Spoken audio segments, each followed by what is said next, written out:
जोहार दोस्तों, मैं आदर्श सन्नी आप लोगों का स्वागत करता हूं आपके अपने यूट्यूब चैनल लर्न विथ आदर्श सन्नी में।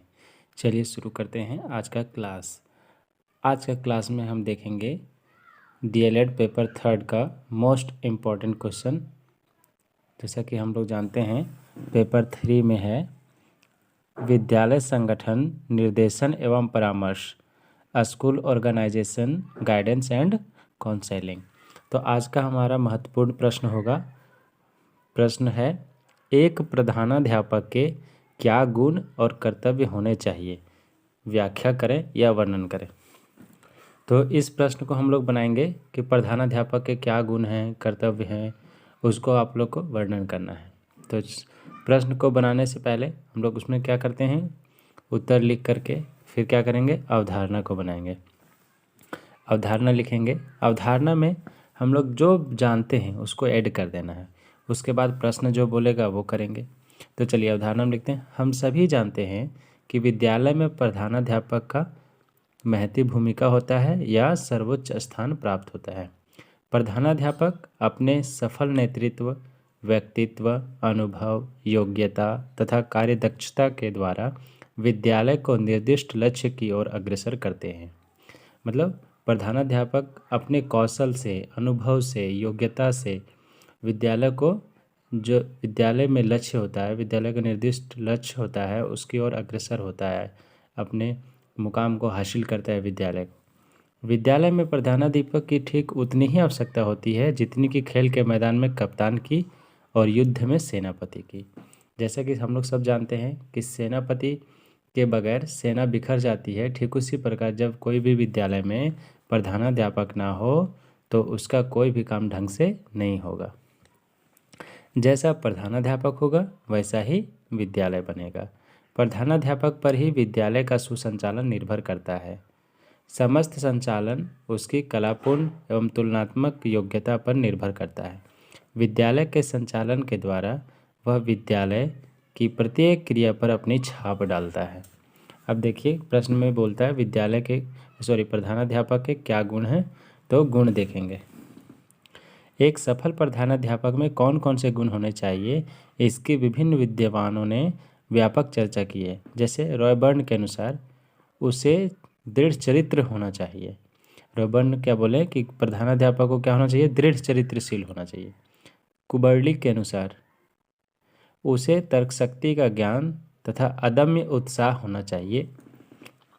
ब्रे के अनुसार प्रधानाध्यापक के लिए उत्तम व्यक्तित्व, चरित्र की शुद्धता एवं दृढ़ता तथा नेतृत्व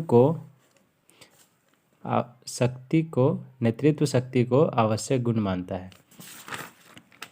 ब्रे क्या बोले हैं, प्रधानाध्यापक के लिए उत्तम व्यक्तित्व, चरित्र की शुद्धता, दृढ़ता तथा नेतृत्व शक्ति को आवश्यक गुण मानता है।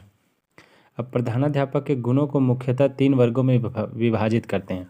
पहला व्यक्तिगत गुण, दूसरा व्यावसायिक गुण, तीसरा प्रशासकीय गुण। व्यक्तिगत गुण में क्या होगा, पर्सनल क्वालिटी में स्वास्थ्य एवं स्फूर्ति, उनका स्वास्थ्य अच्छा होना चाहिए, उसे एक्टिव रहना चाहिए, कोई भी काम करे तो फुर्ती से करे।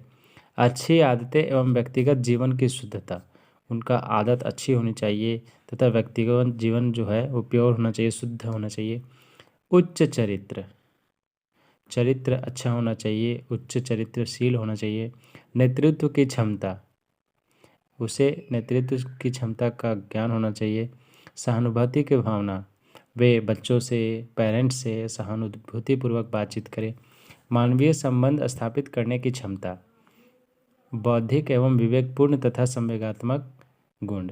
ये हो गया प्रधानाध्यापक का पर्सनल क्वालिटी अर्थात व्यक्तिगत गुण। अब व्यावसायिक गुण देखते हैं। व्यावसायिक ज्ञान होना चाहिए। व्यवसाय यहाँ पर बिजनेस वाला व्यवसाय नहीं, आप स्कूल को कैसे चलाते हैं, प्रोफेशनल नॉलेज उनके पास होनी चाहिए।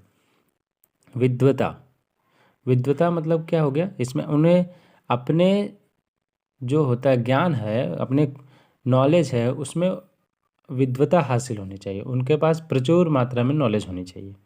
तीसरा निष्ठावान, काम के प्रति श्रद्धा या लगाव होना, मतलब उन्हें अपने काम के प्रति निष्ठावान रहना चाहिए। प्रशासकीय गुण, एडमिनिस्ट्रेटिव क्वालिटी, कुशल प्रशासक। उन्हें प्रिंसिपल जो होते हैं, प्रधानाध्यापक जो है उसे कुशल प्रशासक होना चाहिए, कुशल संगठनकर्ता होना चाहिए, निष्कपटता होना चाहिए, किसी एक के प्रति छल कपट ना करे, इसीलिए उन्हें निष्कपटता होनी चाहिए। अब प्रधानाध्यापक के क्या कर्तव्य हैं, दायित्व क्या है। अब प्रधानाध्यापक का कार्य विद्यालय के समस्त जीवन का संचालन करना पड़ता है। विद्यालय के संचालन हेतु उसे अनेक कार्य करने पड़ते हैं। इन कार्यों को हम निम्नलिखित 3 श्रेणियों में विभाजित कर सकते हैं। पहला प्रशासकीय कर्तव्य, दूसरा शैक्षणिक कर्तव्य, तीसरा संपर्क कर्तव्य। ये संपर्क है, संपर्क कर्तव्य। अब प्रशासकीय कर्तव्य में क्या है, प्रधानाध्यापक को विद्यालय जीवन के प्रशासकीय सर्वोच्च अधिकारी के रूप में अनेक कार्य करने पड़ते हैं। इन प्रशासकीय कार्यों को पुनः 2 भागों में बांट सकते हैं, सामान्य कार्य, निरीक्षक कार्य। अब इसमें एडमिनिस्ट्रेटिव ड्यूटीज़ में 2 पार्ट्स बना दिए हैं, सामान्य कार्य जनरल वर्क और निरीक्षक कार्य। सामान्य वर्ग में क्या है, साधनों का आपूर्ति करना, विद्यालय में जितने भी साधन हैं उसको जुटाना। दूसरा, विद्यालय खुलने के दिन शिक्षक तालिका, छात्र तालिका, कक्षा कक्ष मतलब होता है क्लासरूम तालिका तैयार करवाना एवं शिक्षकों के कार्य का विभाजन। अब देखो, स्कूल खुल जाता है तो टीचर का क्या वर्क हो जाता है वहाँ पे कि टीचर्स अटेंडेंस स्लिप बनाना, student attendance slip, classroom tables तैयार करना, ये सब कार्य क्या हो गए, जनरल वर्क में आ गए शिक्षक के कार्य में। पाठ्य पुस्तकों का चयन व शिक्षकों के द्वारा पाठ्य योजना का निर्माण कराना, ये टीचर का प्रिंसिपल का काम हो गया। पाठ्य सहगामी क्रियाओं की व्यवस्था करना, को करिकुलम एक्टिविटीज़ का व्यवस्था करना, भौतिक सुविधाओं की व्यवस्था करवाना, अनुशासन व्यवस्था करना, ये सब जितने भी कार्य हो गए हैं ये सब प्रिंसिपल के जनरल वर्क में आते हैं। देखो, अब निरीक्षक कार्य में क्या हो गया, एक प्रशासक के रूप में प्रधानाध्यापक को निरीक्षण कार्य भी करने पड़ते हैं। प्रधानाध्यापक के रूप में वह निम्न का निरीक्षण तथा पर्यवेक्षण करता है। पहला, अध्यापक कार्य का निरीक्षण, टीचर जो पढ़ा रहे हैं उसका कौन निरीक्षण करेंगे, प्रिंसिपल। कार्यालय अभिलेख का निरीक्षण, यहाँ पे जो ऑफिस रिकॉर्ड्स होते हैं उनका निरीक्षण करेंगे। छात्रावास आदि का निरीक्षण, किसी भी जो स्कूल में ये छात्रावास होता है उसका उनके फाइल्स वगैरह को भी वो निरीक्षण करते हैं। पुस्तकालय प्रयोगशाला का निरीक्षण, यदि लाइब्रेरी हो लेबोरेटरी हो तो सबका भी निरीक्षण करेंगे। सामान्य निरीक्षण, परीक्षा पाठ्यक्रम शारीरिक क्रियाओं आदि का कौन निरीक्षण करेंगे, प्रिंसिपल। अब देखिए शैक्षणिक कर्तव्य क्या हो गया, ये पहला हो गया था प्रशासकीय कर्तव्य, अब दूसरा शैक्षणिक कर्तव्य। शैक्षणिक कर्तव्य में हो जाएगा, प्रधानाध्यापक केवल एक प्रशासक ही नहीं एक शिक्षक भी होते हैं, इस नाते उसे कुछ शैक्षणिक कर्तव्य भी निभाने पड़ते हैं। एक शिक्षक के रूप में प्रधानाध्यापक क्या है, प्रधानाध्यापक को एक अच्छे प्रशासक के साथ ही साथ एक अच्छा शिक्षक भी होना आवश्यक है। उसे कक्षा में सफल या प्रभावक शिक्षण प्रदान करना चाहिए। अध्यापक तथा शिक्षकों द्वारा उसे नेतृत्व प्रदान करना पर्याप्त मात्रा में उसके प्रभावपूर्ण शिक्षण पर ही निर्भर करता है। प्रधानाध्यापक अपने शिक्षण द्वारा अन्य शिक्षकों के समक्ष आदर्श प्रस्तुत करें। मतलब कहने का मतलब है प्रधानाध्यापक एक प्रशासक के साथ साथ एक अच्छा शिक्षक भी होना आवश्यक है। उन्हें उसे कक्षा में सफल या प्रभावक शिक्षण प्रदान करना चाहिए। केवल वो प्रिंसिपल जैसा नहीं करना है, उन्हें एक आदर्श शिक्षक भी बनना चाहिए और शिक्षक के साथ साथ वो कभी कभी बच्चों को क्लास भी ले और प्रभावपूर्ण क्लास ले, जिसे सभी शिक्षक उनके अंडर में जितने भी टीचर्स पढ़ाते हैं ताकि उन्हें भी ना लगे कि ये प्रिंसिपल सिर्फ हम लोग पे गाइड करते हैं, अपितु उन्हें भी प्रभावपूर्ण शिक्षण कौशल को प्रस्तुत करते रहना चाहिए। अब शिक्षक प्रशिक्षण, प्रधानाध्यापक को कभी कभी शिक्षकों को प्रशिक्षण देने की आवश्यकता पड़ती है। इस कार्य हेतु वह सफल शिक्षकों के प्रदर्शन पाठों, विचार गोष्ठियों, वाद विवादों, सम्मेलनों आदि की व्यवस्था करता है। प्रधानाध्यापक को क्या है, कभी कभी शिक्षकों का प्रशिक्षण लेना पड़ता है, इसीलिए उन्हें क्या करना पड़ता है, प्रदर्शन पाठों, विचार गोष्ठियों, वाद विवाद आदि सम्मेलनों की व्यवस्था करता है। अब तीसरा संपर्क कर्तव्य, प्रधानाध्यापक को विद्यालय संचालन के अंतर्गत अनेक व्यक्तियों से संपर्क स्थापित करना पड़ता है। उसे सामान्यतः अग्र व्यक्तियों के संपर्क में स्थापित करना पड़ता है। जैसे शिक्षकों से संपर्क, वो टीचर से बात करते हैं। दूसरा, छात्रों से संपर्क, स्टूडेंट से उन्हें बात करना पड़ता है। तीसरा, अभिभावकों के संपर्क, और उनके बच्चों के पेरेंट्स से भी उन्हें बातचीत करना पड़ता है। अधिकारियों से समक्ष, शिक्षा के जितने भी अधिकारी हैं उनके समक्ष भी उनसे भी संपर्क स्थापित करना पड़ता है। समाज के साथ संपर्क, समाज के साथ भी संपर्क स्थापित करना पड़ता है। ये सभी क्या हो गए? संपर्क एवं कर्तव्य, संपर्क कर्तव्य। अब हम लोग थोड़ा निष्कर्ष देख लेते हैं। अतः यह कहा जा सकता है कि विद्यालय में प्रधानाध्यापक का स्थान महत्वपूर्ण है।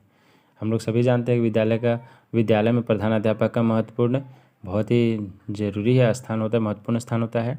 वह विद्यालय की प्रमुख शक्ति है जिसके ऊपर विद्यालय की उन्नति एवं अवनति निर्भर करता है। आई बात समझ में?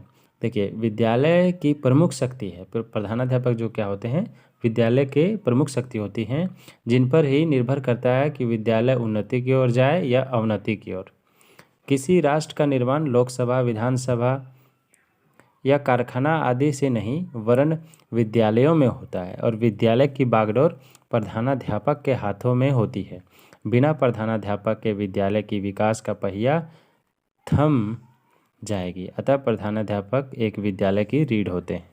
मतलब कहने का तात्पर्य क्या है? किसी राष्ट्र का निर्माण लोकसभा, विधानसभा, कारखाना आदि से नहीं अपितु विद्यालयों से होता है। चूँकि सारे बच्चे विद्यालय से ही पढ़कर आगे बढ़ते हैं, तो विद्यालय में अच्छे प्रधानाध्यापक नहीं होंगे तो वो उस विद्यालय का उन्नति या अवनति प्रधानाध्यापक पर ही निर्भर करता है।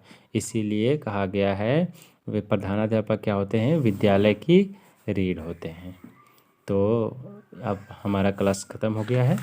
अब आप लोगों ने इस क्लास में देखा कि प्रधानाध्यापक के क्या गुण होते हैं, उनके क्या कर्तव्य होते हैं। ये मोस्ट इम्पॉर्टेंट क्वेश्चन है, आप लोग इसे एक बार पढ़ लेंगे। और आप लोगों का एग्ज़ाम का तैयारी हो ही रहा है, मेरे से जितना बन रहा है उतना मैं कर रहा हूँ। आप लोग अपने फ्रेंड्स के साथ अवश्य शेयर करें और वीडियो को लाइक करें, शेयर करें, सब्सक्राइब करें हमारे चैनल को यदि सब्सक्राइब नहीं किए हों। Thank you. मिलते हैं अगले वीडियो में, तब तक के लिए बाय बाय।